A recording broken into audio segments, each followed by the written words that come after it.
here. The last 3 months I've been using a 360 camera. I haven't shown it on YouTube as I've still been practicing and trying out different software and possibilities how to set this camera into motion to make some good quality stuff.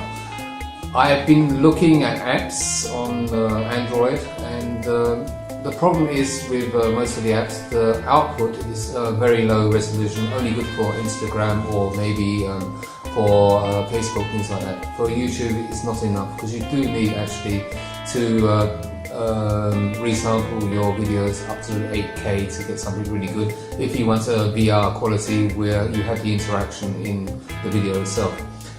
This camera is called the Insta360 from Insta360.com, a Chinese company.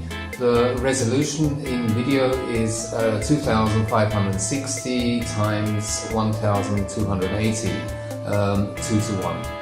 And if you're just taking photos, then the resolution is around 3008 times 1504 pixels.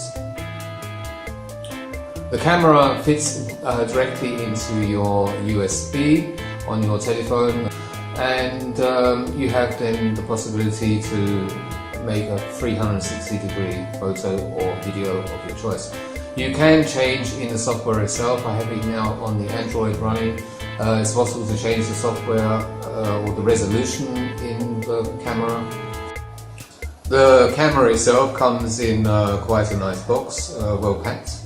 And inside is the camera in a plastic case, like a protection, and it's easy to pull out. It's very flexible, and you can see on the front and the back you have 2 lenses. The USB here fits into standard USB. If you have a Type-C, there is also an adapter available, which I also purchased with the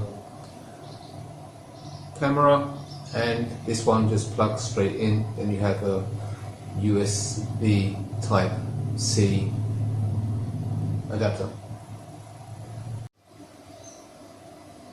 The camera plugs straight into your telephone. I'm using a Samsung J7 here. Maybe I've got the wrong way around. No, it should fit. So it's in. I nearly lost the phone, but it's because of the holder. And you just open the camera. It will ask you if you want to change over. So the camera will automatically go on.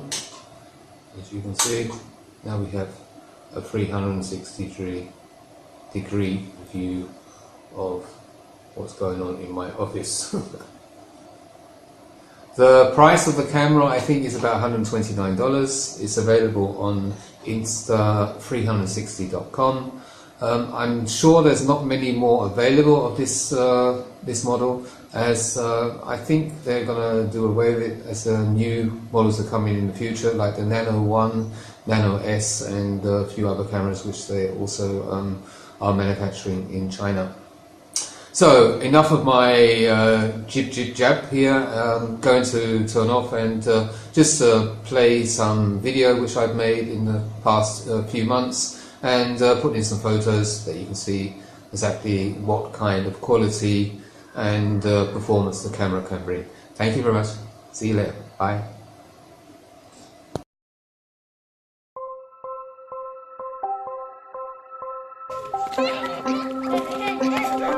Right.